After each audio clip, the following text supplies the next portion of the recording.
भारत देश है। इसे चलाने के लिए 56 इंच के सीने की जरूरत नहीं है। इसे चलाने के लिए दरिया जैसा दिल चाहिए।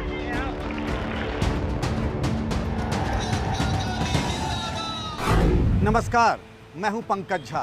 पंकज का पंच में आज शुरुआत मुनीर नियाजी के एक मशहूर शेर से। हमेशा देर कर देता हूं मैं, ज़रूरी बात करनी हो, कोई वादा निभाना हो, हमेशा देर कर देता हूं मैं। कांग्रेस हाईकमान को लेकर यही कहा जाता रहा है। पार्टी कार्यकर्ताओं की यही शिकायत है कि कोई भी ज़रूरी फैसला समय पर तो होता ही नहीं है। लेकिन प्रियंका गांधी के एक बोल्ड डिसीजन से पार्टी के कार्यकर्ताओं का मोराल हाई है। मैं ये तो नहीं कह सकता कि इस फैसले से पार्टी की दशा और दिशा बदल जाएगी, लेकिन इतना ज़रूर है कि पंजाब में बदलाव से पार्टी की उम्मीदें अंगड़ाई लेने लगी हैं।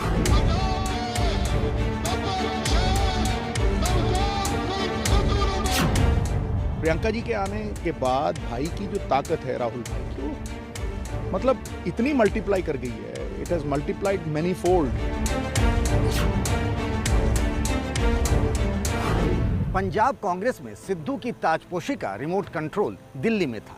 दिल्ली में भी न तो वो कांग्रेस की अंतरिम अध्यक्ष सोनिया गांधी के पास था, न ही कांग्रेस के पूर्व और भावी अध्यक्ष राहुल गांधी के पास था, बल्कि वो कांग्रेस की महासचिव प्रियंका गांधी के पास था।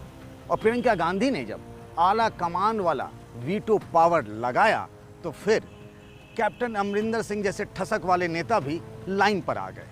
तो क्या अब ये कहा जा सकता है कि कांग्रेस आला कमान यानी कांग्रेस नेतृत्व वाली पटकथा अब प्रियंका गांधी वाड्रा के कलम से ही लिखी जाएगी? जिस कांग्रेस ने वक्त वक्त पर देश को नेतृत्व दिया, बल्कि उसी पार्टी से निकले नेता भी दूसरे दलों को चलाने संभालने का जरिया बने, आज वो खुद दिशाहीन दिखती है। ऐसे में उत्तर प्रदेश के चुनाव से पहले कांग्रेस के सामने ये चुनौती बड़ी थी कि एक लड़ती झगड़ती कांग्रेस आला कमान को अक्सर चुनौती देती पार्टी का भविष्य क्या है।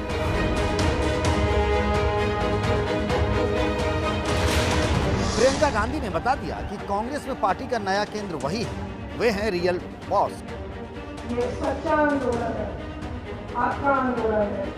और वो जो तय करती हैं उसी बात को सोनिया राहुल भी आगे बढ़ाएंगे। प्रियंका के मन की बात में ही कांग्रेस हाईकमान का मन होता है।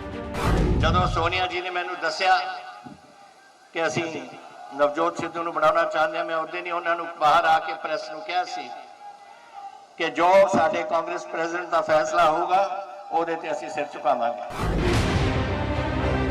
ये सही है कि कांग्रेस की नज़र उत्तर प्रदेश पर है, लेकिन नज़रों से देख लेने भर से कोई चीज़ हासिल नहीं हो जाती। उसके लिए एड़ी चोटी का जोड़ लगाना पड़ता है, थोड़ा हुनर दिखाना पड़ता है। राहुल गांधी को जिस तरह बीजेपी नील बटे सन्नाटा बनाने में जुट गई, उससे कांग्रेस की डगमगाती नैया की पतवार प्रियंका ही। आज प्रियंका गांधी की स्थिति 23 साल पहले वाली सोनिया गांधी की है। 1997 जाते जाते कांग्रेस को ये लगने लगा था कि सीताराम केसरी पार्टी को डुबा देंगे। ना तो उनके पास जनाधार था, ना ही नेतृत्व का करिश्मा और ना ही कोई आकर्षण। इसीलिए जब कांग्रेसी नेताओं के गुहार की दस्तक 10 जनपद को सुनाई पड़ने लगी तो सोनिया ने कांग्रेस की कमान संभाल ली। आज की कांग्रेस तो उससे भी बदतर स्थिति में। इसीलिए ये प्रियंका के लिए एक मौका है इस चुनौती को संभालने का और साथ ही कांग्रेस को एक बदलाव के मोड़ पर खड़ा कर देने का भी। कुछ दिनों पहले तक जिसे नामुमकिन समझा जा रहा था वो सबके सामने है। किसी राज्य में कांग्रेस के अध्यक्ष बनने पर शायद ही कभी आपने इतना हाई वोल्टेज ड्रामा देखा हो। नवजोत सिंह सिद्धू ने जब कार्यभार संभाला तो लगा जैसे वो मुख्यमंत्री पद की शपथ ले रहे हो। वही तामझाम विधायकों से लेकर मंत्रियों और सांसदों का रेला और मेला भी। पॉलिटिक्स में टाइमिंग का बड़ा अहम रोल होता है। कहते हैं कि अगर टाइमिंग परफेक्ट हो तो सारे फैसले सही हो जाते हैं। जैसे नवजोत सिंह सिद्धू को पंजाब कांग्रेस का अध्यक्ष बनाए जाने का निर्णय तो पहले ही हो चुका था, लेकिन पार्टी हेडक्वार्टर से उनकी चिट्ठी तब जारी हुई जब प्रियंका गांधी वाड्रा यूपी का 3 दिनों का दौरा खत्म करके लखनऊ से दिल्ली लौटी।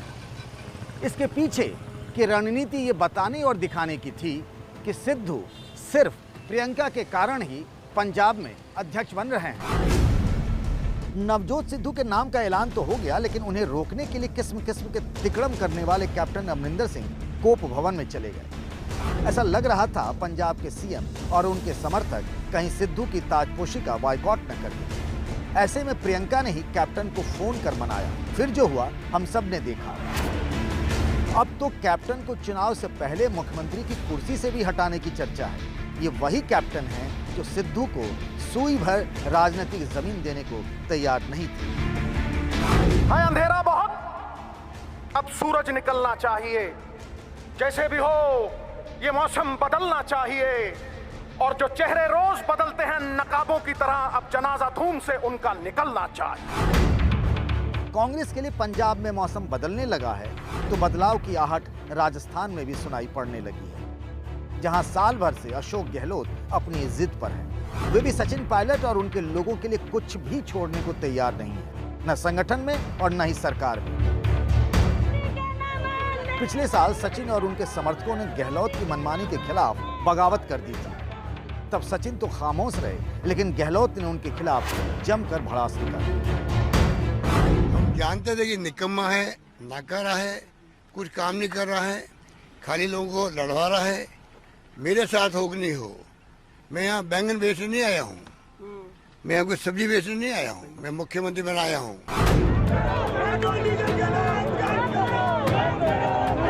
इस झगड़े में नुकसान सिर्फ सचिन पायलट का हुआ। डिप्टी सीएम और कांग्रेस के प्रदेश अध्यक्ष वाली दोनों कुर्सियां उनसे छिन गई। उनके समर्थकों की भी मंत्रिमंडल से छुट्टी हो गई। उस झगड़े के आखिरी सीन में प्रियंका गांधी की एंट्री हुई। उनके कहने पर पायलट और गहलोत में युद्ध विराम हो गया, लेकिन तब प्रियंका ने जो वादे पायलट से किए थे वे अब तक अधूरे हैं। पायलट को बस तारीख पर तारीख ही मिलती रही। पंजाब में उलटफेर के बाद से खतरे की घंटी राजस्थान में भी बज गई है। जो सचिन पायलट किनारे लगा दिए गए थे, वे अब सरकार फिर से बनाने की चिंता कर रहे हैं। हम चाह रहे हैं कि 23 में जो चुनाव हों उसमें जो आशीर्वाद हमें मिला है उससे ज़्यादा मिले, अपने कामों से, अपनी एकजुटता से, परफॉर्मेंस से, हार्डवर्क से। तो उस सिलसिले में हमने अपने सुझाव रखे थे और ये हम सबका दायित्व है, अधिकार है, अपनी बात आलाकमान को रखें। उस संदर्भ में जो हमें कहना था हमने AICC को बोल रखा है और AICC ने बात का संज्ञान लिया। जिन लोगों ने अपना सब कुछ न्यौछावर किया पार्टी के लिए, जिन लोगों ने दिन और रात देखा नहीं, जिन लोगों ने लाठियां खाई, केस उनके ऊपर लग गए, अपनी जेबों से पैसे खर्च किए, जिन्होंने खून पसीना बहा, जो बूथों पे खड़े रहे, उन लोगों को पद पोस्ट ना भी हो, मान सम्मान मिलना चाहिए। और ये बात हमारे वर्तमान अध्यक्ष भी बोलते हैं, सब पार्टी बोलते हैं। हम चाह रहे हैं कि कांग्रेस का जो परिवार है वो और व्यापक बने और मजबूत बने, नए लोग उसमें जुड़ें और जो मेहनत करता है उसके अनुपात में उसको एक पॉलिटिकल रिवॉर्ड भी मिले।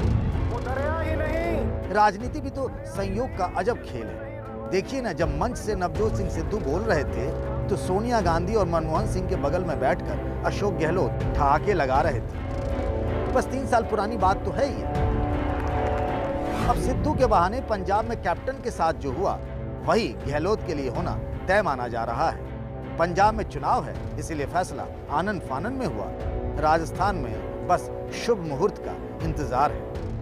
प्रियंका की सबसे पहली चुनौती तो कांग्रेस में गांधी परिवार के वर्चस्व को स्थापित करने की है। फिर उन्हें यह भी बताना होगा कि पुराने दिग्गजों को अब भविष्य के नेताओं के लिए पार्टी में जगह छोड़नी पड़ेगी। पंजाब में सिद्धू, राजस्थान में पायलट और कर्नाटक में शिव कुमार। अगले साल के आखिर में गुजरात में विधानसभा के चुनाव हैं और उसके लिए भी प्रियंका ने अपने मन में कुछ सोच रखा है। कांग्रेस में प्रियंका के ड्राइविंग सीट पर बैठने की कहानी के पीछे प्रशांत किशोर यानी पीके का दिमाग भी। बंगाल में ममता बनर्जी की जीत के बाद उनका इरादा एक्टिव पॉलिटिक्स का है। हाल ही में उनकी मुलाकात गांधी परिवार से हुई थी। पीके को लेकर तरह तरह की चर्चाएं हैं। कहा जा रहा है कि महासचिव बनाकर उन्हें पार्टी में बड़ी जिम्मेदारी दी जा सकती है।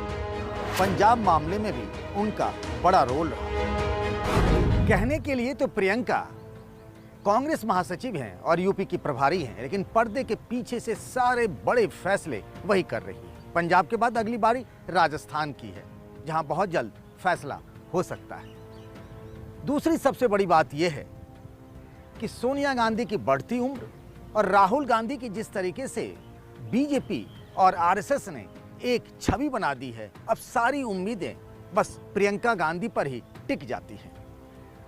वो प्रभारी यूपी की हैं, लेकिन यूपी में पार्टी की जो हालत है वो सबको पता है। इसीलिए अगर अगले साल उत्तराखंड या पंजाब में कांग्रेस की सरकार बन जाती है तो समझिए प्रियंका के लिए एक लॉन्चिंग पैड हो जाएगा। और फिर जो कहा जा रहा था अब तक कि कांग्रेस न 3 में है न 13 में, तो यकीन मानिए 2024 के लोकसभा चुनाव के लिए बीजेपी के मुकाबले एक मजबूत कांग्रेस साफ तौर पर सामने दिखेगा। पंकज का पंच में आज के लिए बस इतना ही। अगले हफ्ते फिर आप सबसे मुलाकात होगी। तब तक के लिए नमस्कार।